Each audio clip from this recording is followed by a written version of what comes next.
Ya, salam Just Talk. Bahas satu match Liverpool Arsenal. Pada saat match dimulai, gue sih cukup yakin walaupun Arsenal kehilangan Smith Rowe, Odegaard yang penting lah. Smith Rowe, Odegaard, terus Tomiyasu sama Partey. 4 pemain itu sangat penting untuk Arsenal. Nggak ada Aubameyang, Pepe, Elneny. Oke lah, Aubameyang kan udah dicoret lah, walaupun dia bisa bermain sebagai super sub, tapi ya dicoret. Tapi 4 pemain ini nggak ada, itu ngaruh banget.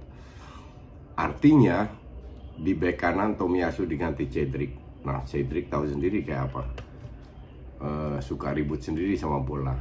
Terus nggak ada Partey, Loko nggak yang main. Lokonya juga nggak jelas. Kadang main bagus, kadang visinya bagus, tapi passingnya jelek banget tuh. Di tengah akhirnya Lacazette digeser ke belakang, turun ke bawah Nketiah. Nah, biasanya kan Lacazette yang jadi striker, di belakangnya Odegaard. Nah, sekarang nggak ada juga, nggak ada Smith Rowe juga. Nah, beruntung masih ada Martinelli sama Saka. Nah, Granit Xhaka ini sebelum pertandingan dimulai itu semua orang seneng kalau dia kembali, karena nggak ada Partey, Loko nggak kayak gitu. Butuh pemain yang untuk menjaga kestabilan di tengah lah. Maitland-Niles yang bisa main di sebagai DM ke Roma, Elneny ke Piala Afrika. Jadi mau nggak mau nggak ada pilihan juga. Ya udah, Granit Xhaka yang main. Di awal pertandingan itu Arsenal berani ngepres, cuman memang susah dapat bola karena Liverpool sudah terbiasa dipres dan terbiasa memegang bola.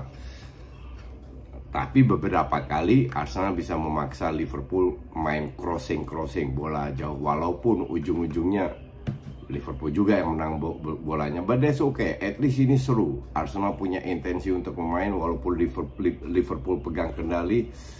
Tapi minimal beberapa kali pas 11 lawan 11 masih ada perlawanan lah Arsenal. Habis itu kartu merah. Nah, yang semua berharap Saka bisa membantu tim karena kekurangan orang dan dia pemain senior. Si tolol satu ini, apa ya, gobloknya nggak ketolongan ya. Dia selalu gue bingung. Asumsi itu gol, walaupun gue bilang nggak jadi gol karena kiper udah keluar dan bolanya agak jauh dari si Jota. Asumsi itu gol lah. At least lu masih main 11 lawan 11, ngerti nggak? Lu masih main 11 lawan 11, jadi nggak masalah. Mending lu kebobolan 11 lawan 11 daripada lu nggak kebobolan tapi main 10 lawan 11.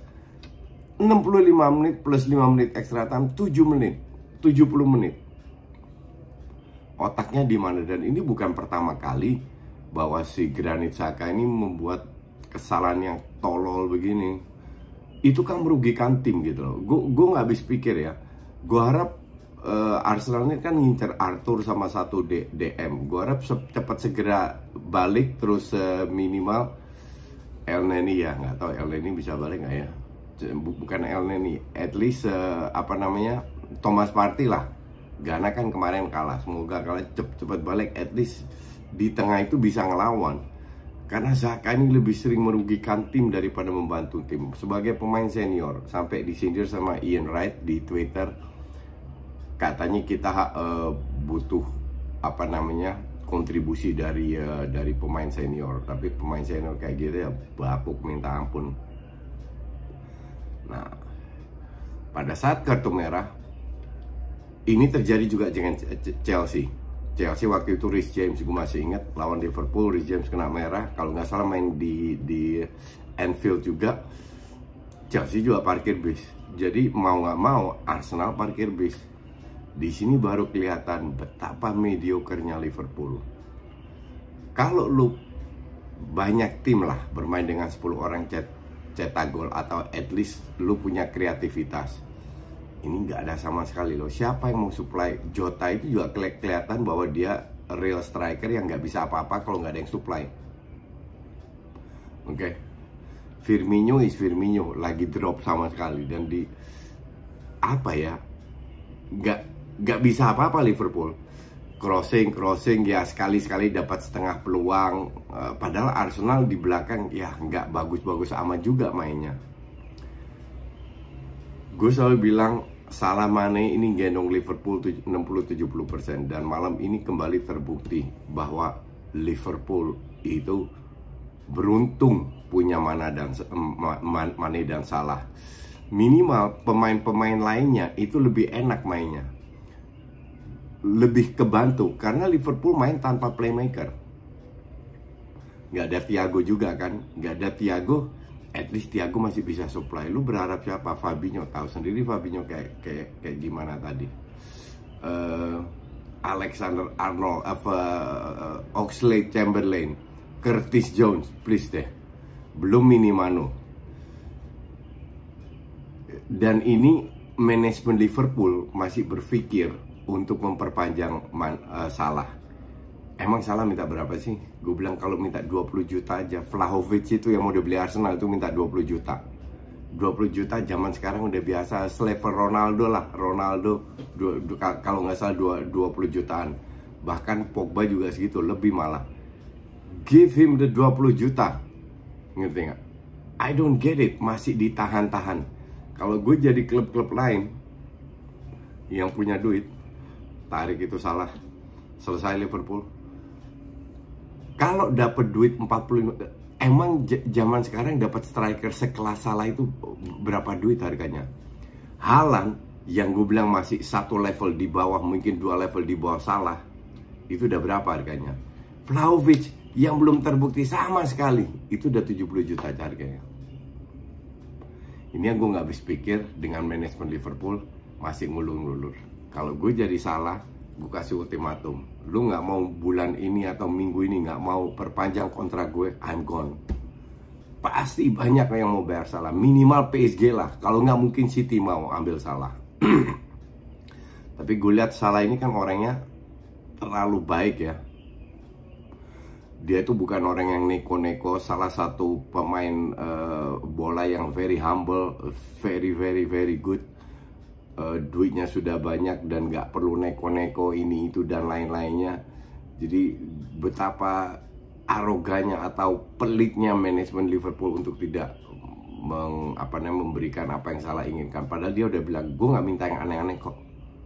Kalau gitu kan udah jelas. Mane juga, gue nggak tahu kontraknya sampai kapan. Tapi kalau nggak dikasih, feeling gue Mane juga minta gede. Dia tahu value-nya dan dia tahu at least ada 2-3 klub yang bisa bayar gajinya dia. Dan Mane udah nggak usah dipertanyakan. Mane Salah udah nggak perlu dipertanyakan CV-nya dan lain-lain. Tapi ya kembali kelihatan 70 menit Liverpool nggak bisa apa-apa. Hanya satu peluang kebetulan Ramsdale kurang bisa buang bola, bolanya jatuh di kakinya Minamino di depan gawang kosong, shootingnya nggak tahu. Makanya gue bilang kalau bola itu jatuh dari langit di kota Manchester, ya itu bolanya Minamino. Unbelievable pemain. Kan gue udah bilang, gue tweet sebelum itu terjadi, gue udah tweet untuk Minamino ini blow on. Berapa kali shootingnya bukan ke arah gawang, ke depan gawang, ke sampingnya, nggak bisa apa-apa. Dan itu udah ribuan kali gue bilang, gue udah capek. Pemain kayak gitu nggak akan angkat. Belum Neco Williams lagi, masih 2 level di bawah Trent Alexander-Arnold. Tsimikas 2 level di bawah Robertson. Joe Gomez masih ya kalau gantiin si Matip ya 11-12 lah sama Matip, tapi dibanding Van Dijk masih 3 level di bawah Van Dijk. Jadi ya makanya gue paham kenapa Liverpool leg pertama itu minta diundur, padahal yang positif cuma 1 TAA karena banyak yang cedera.